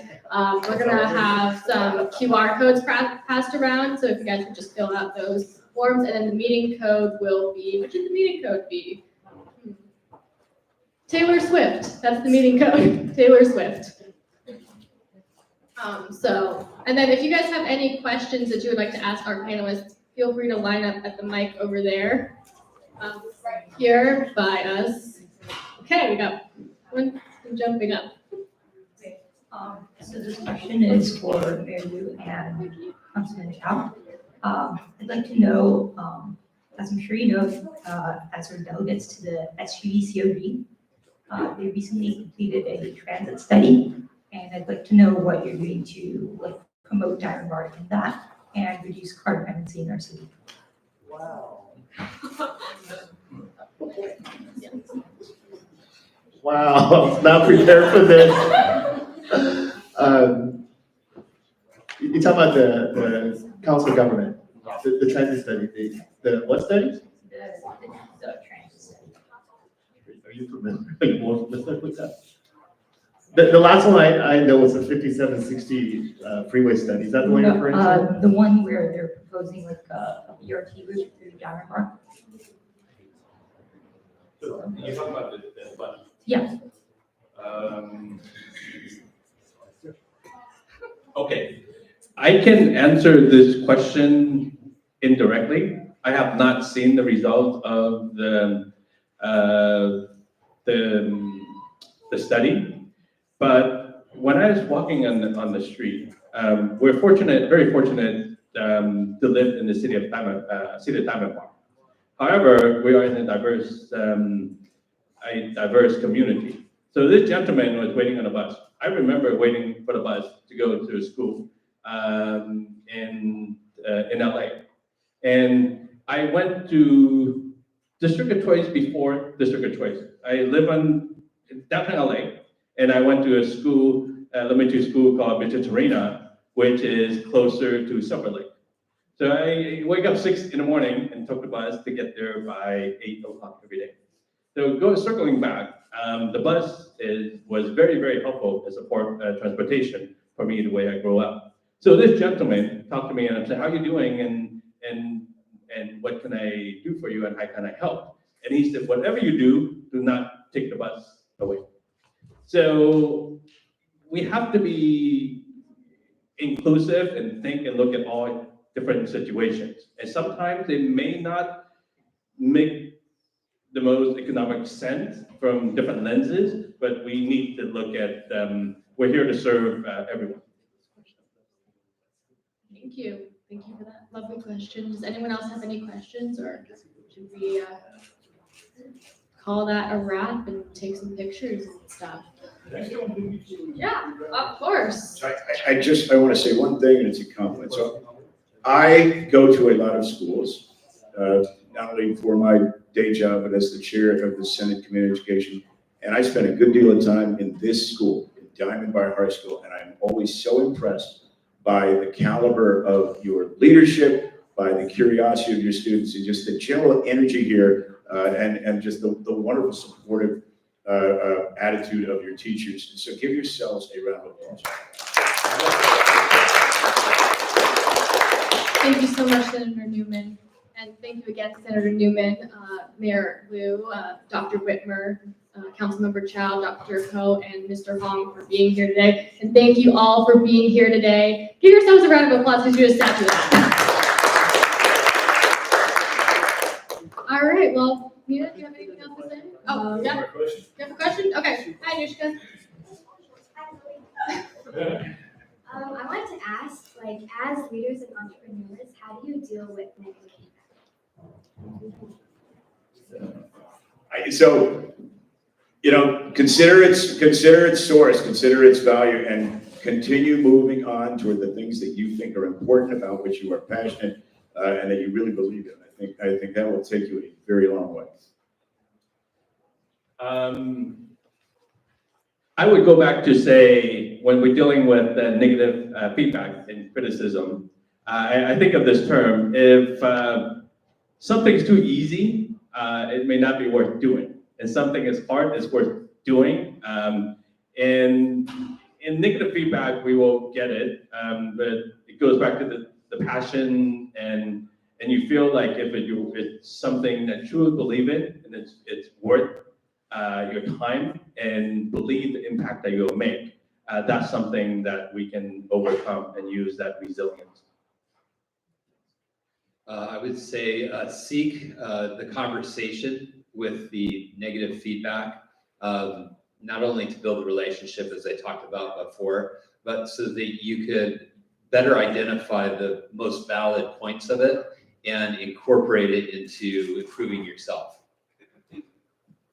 I would say try to, fight that gut feeling to be defensive and look at it objectively, but really understand it's more about them and more about you. Are they coming from a place where they're just not happy with themselves and they're projecting onto you, or is it truly about something that you did? So recognize the difference between the two. Will take you a long way. Okay. So I think we touched upon that when we talked about the criticism. So just like with any negative feedback that come our way, it's listening with empathy and curiosity, asking questions, and really take the time to really listen and not respond or react, but just listen, take notes as they're giving you this feedback. Because a lot of times it could be face-to-face. If it's an email they send you, I learned to not email back an answer, but ask if I can make a phone call or if they can come in and talk to me. Similarly, I think we touched on it when we talked about a reaction to criticism. I think just to listen and reflect on what the negative feedback is. And, as someone said earlier about criticism, there's usually an element of truth to criticism, to negative feedback. And so reflect, make and implement whatever changes you think are necessary, and then move on. Thank you so much. Nina, do you have anything else to say? Okay, cool. Well then, yeah. Oh. Yeah.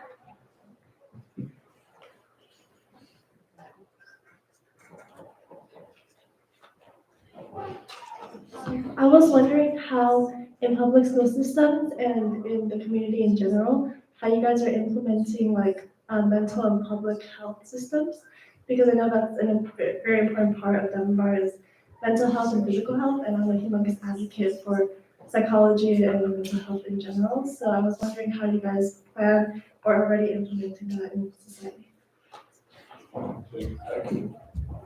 I can answer it at the state level. Really important for the state to make sure that we have the resources to address mental health needs generally, but also there are plenty of residual impacts of the pandemic that we need to keep focusing on. But I believe our educators here will have the best, clearest answer about what we're doing here in Walnut Valley. It's a really great question.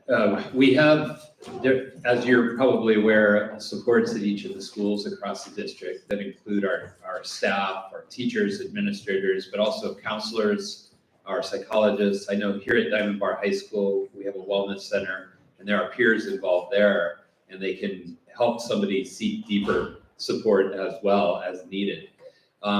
That's our staffing is one layer. In the last 6 months or a year, we've even looked further to see what else we can do. There are a lot of different types of supports that are available to school districts now that we're investigating.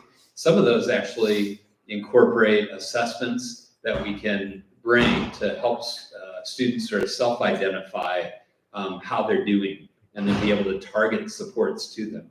Sometimes there are supports that can be brought on campuses that are not only our own staff, but contracted groups that come in, social workers or family therapists, for example, that can come to schools and provide services as well. It's becoming more comprehensive, and I'm really happy to see that.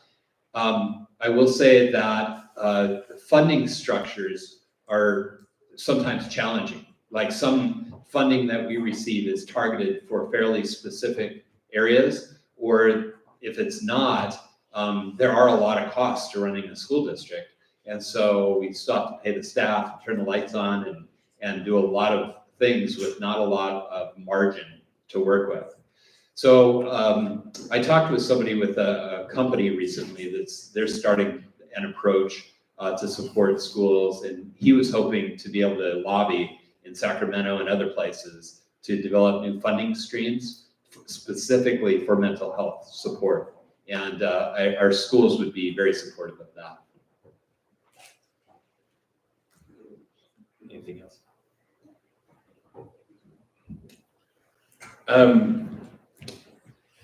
I'll address this as a dad, as an entrepreneur. Mental health, it is real. It is something that may not be too obvious.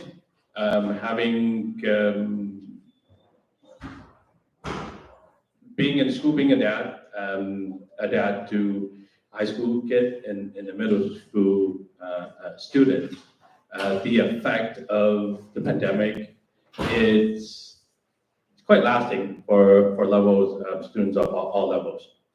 Some students missed the last year and a half most, let's just say the elementary school or the middle school and up onto high school.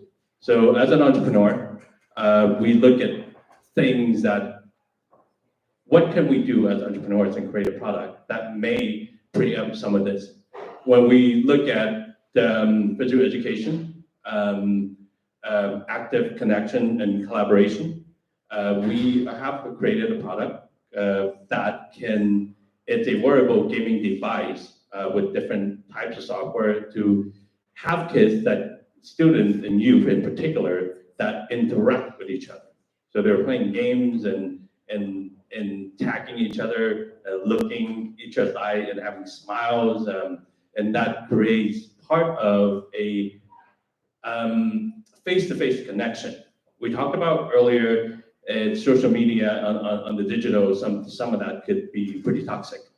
And having a device looking from a product space that can help our youth, this is more in the elementary school level, from 6 to 12 years of age, that they feel like it's playing, but we're connecting, we're learning, and that is something that we've worked on. And a lot of schools, in particular, schools in underserved, schools up in Northern California, are picking up a program for this as their expanded learning, which is the after school programs, which is serving students that have these challenges. So we're looking at doing something that's kind of preempt the problem.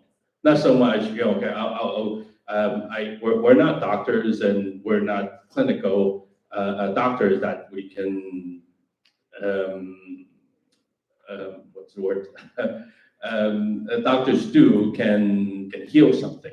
So what if we can do something that is preemptive in a much earlier age, and kids can build a more positive in-person connection, and they're playing, they're running, and doing a lot more physical activity, and they're learning from peer to peer. That's something we do. So that goes back to, if you believe that you can make a difference, and you believe in something that you can make a difference, and that is so great as we can learn to be engineers, we can learn to be artists, performing artists can do things, and we can also be entrepreneurs. Entrepreneurs are having a concept that you believe, have an idea that you can make a difference, something you can create a product, you can make a difference, and then you can go on and have the courage to do it yourself. So thank you. Thank you everyone for your questions. I think that's about all the time we have. Oh, okay. Two questions. Okay. So this first question's from one of my friends. He just left the meeting, but he asked me to ask this. So for Mr. Liu, how did you get the money for your startup, and how did you engineer the safe baby fridge? Thank you so much. I'm so sorry. I have to leave, so thank you, everybody. Could we actually take a quick group picture I'm before? sorry, I have to get going. So, thank you, everybody. Yeah. Josh, how about like 1 minute to Do you have a minute to take a quick group picture? We'll get back to your I'm questions. so sorry. No, it's totally okay. Get that. Ashley, if you could, and then Tiffany, could you? We're gonna get everybody. Just. We have the professional camera right there. Yeah.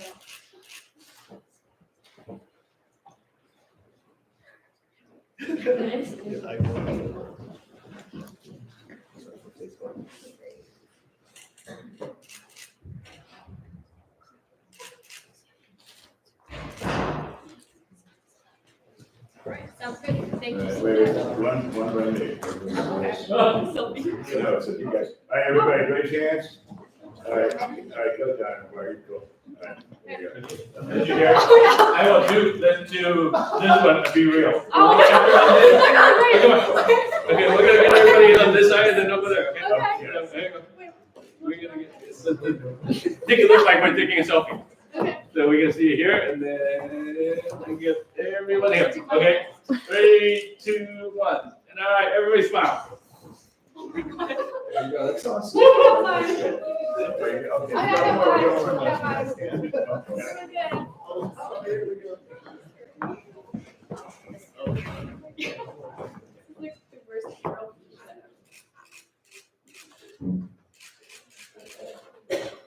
This is so Gen Z coded, I can't even say it. Thank you so much. Right, great. Thank you. Great. Thank you.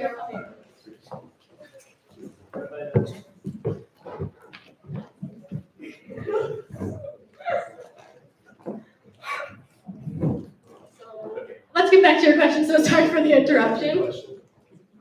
So I'll ask the question again. How did you get the money for your startup, and how did you engineer the baby furniture? Okay, so the backstory to the baby furniture. This was 2004. We just bought a house, and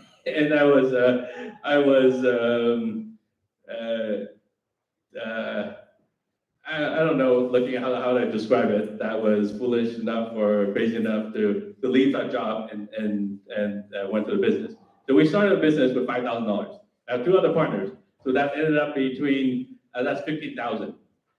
We started doing, because we knew the baby space. So we look at the different avenues that we can create money.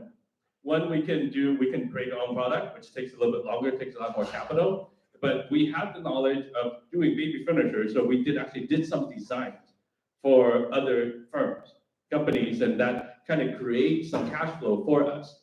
And then we went to a company, a baby furniture company in Taiwan, to told them about our vision.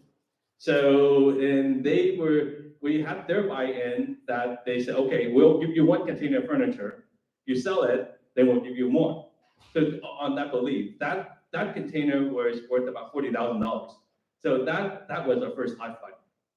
So as we continue to build the business, we leverage, we're talking about partners and talk about the vision and what they're accomplished. So we leverage them, and they were our, what we call it, our cash flow.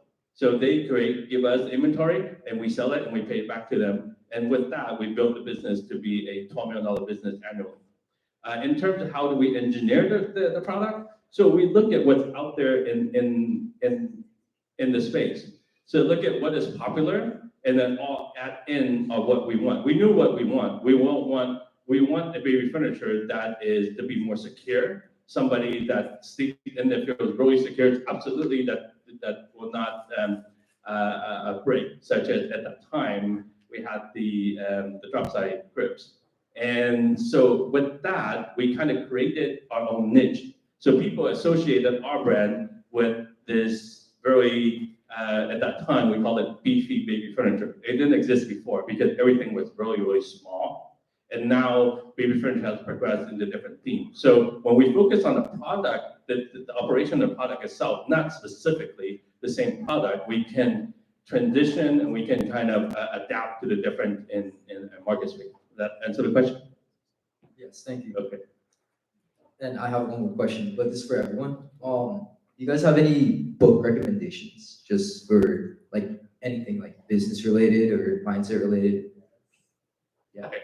So I have one. If it's two books, Leaders Eat Last, or three books. Okay.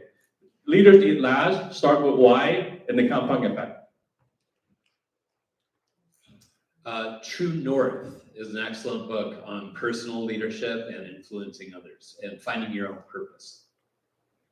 Since this is the politics society, I finished the Obama book, A Promised Land. I thought that was pretty inspiring. But get the audiobook version, because he actually reads it to you. Like I mentioned, the book Trust and Inspire by Stephen Covey. And a lot of you are like podcasts and things like that. We have subscription to Masterclass. So I really like hearing and listening from people in all kinds of different roles, not just leadership roles, and you get to pick and choose. So Masterclass, if you can have access to that, it's like an online app and you can hear leadership, even cooking classes, dog whispering, like barbecuing, but lots of leadership. So I would recommend that one too. I'd also recommend Trust and Inspire. I think it's a very good book. Also, The Earned Life, good book. Marshall Goldsmith. A couple. All right, thank you.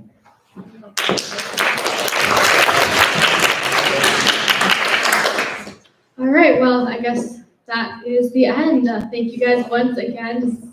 Thank you guys once again for coming. And with that, please Chloe, I'm sorry, can I interrupt Okay. just for a second? Can I, there are three people in here that this wouldn't be happening without. Dr. Dreyer, the advisor. If we don't have teachers who are willing to advise clubs, then we don't have clubs, and we don't have panels, and we don't have people here at 6 o'clock on Friday night. Mr. Mattoon, who I believe is in the booth, who is why you can hear us. And Mr. Rodriguez in the back is keeping us safe.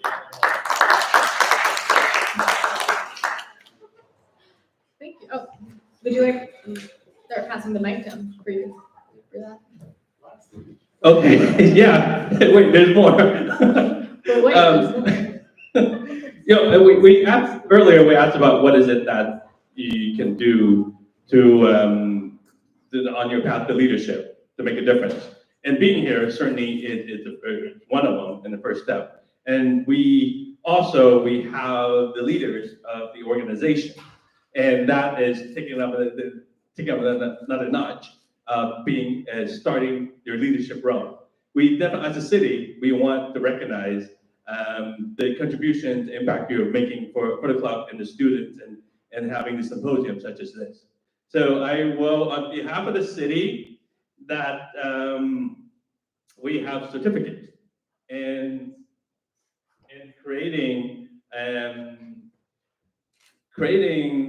recognizing your leadership roles and also this event today. So I think this one, maybe we can, I'm thinking we can ask Dr. Dreyer to be up here to accept this one in recognition of the Diamond Bar High School Politics Society.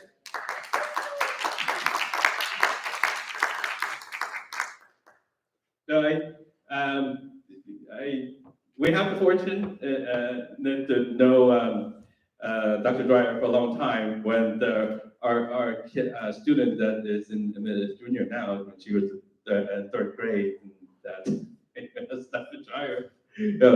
So Dr. Dreyer, thank you so much, and having the leadership and the guidance for the Politics Society. And I know you're doing a lot, and with guiding the students and leading the students. Thank you so much. And on behalf of the city, that will recognize. Thank you for that.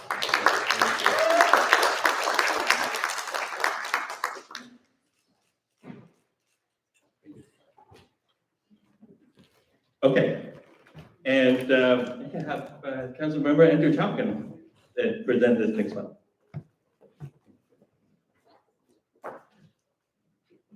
And that one too. Yeah. No, we have a lot more. These are co-presidents. So we would like to recognize our co-president Chloe and Nina. You want to come up? Yes, let's hear it,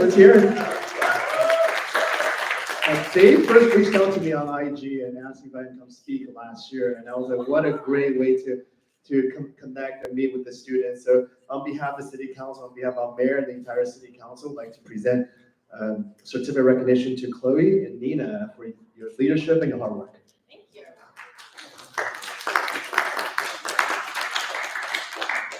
You can stay here. We have two more. And are the board members here? Yeah, Tiffany. Okay, so this next one, it is for Tiffany Hu. Hang them out, Tiffany.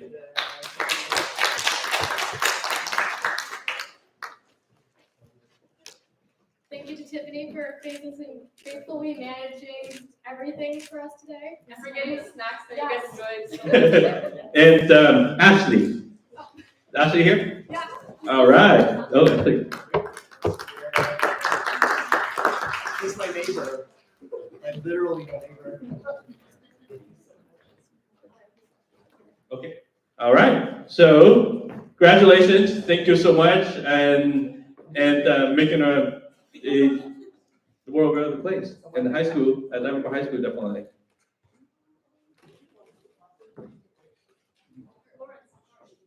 Can we take it with everyone? Can we wear a shirt and go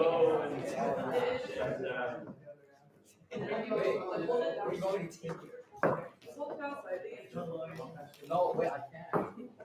What are you giving me? Dr. Dyer? Take a quick photo.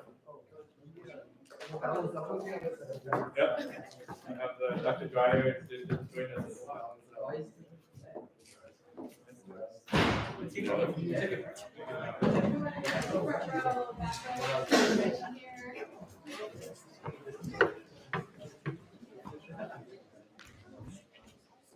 Dr. Dyer,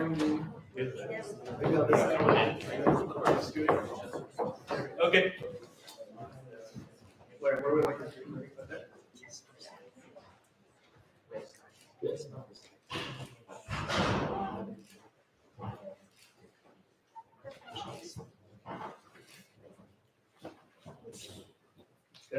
Right. Congratulations. Good job. Thank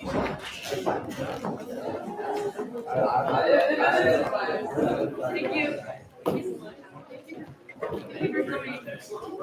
Excellent.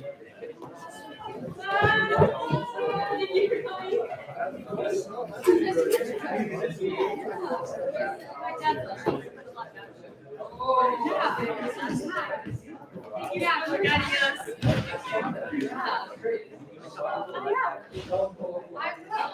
Just reminiscing of your trip. Yeah.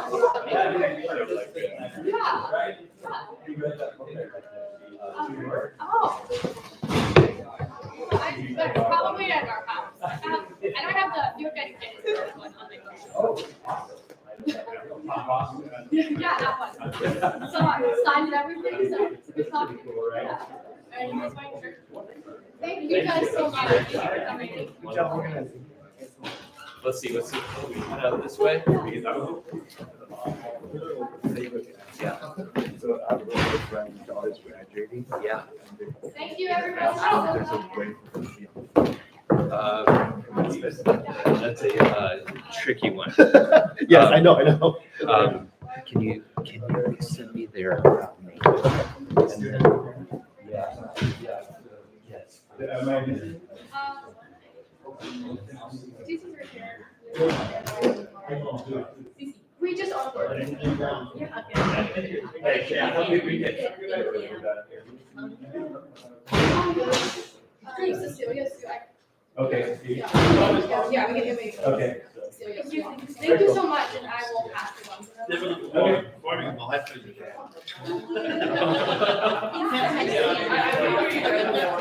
So, what is your next adventure?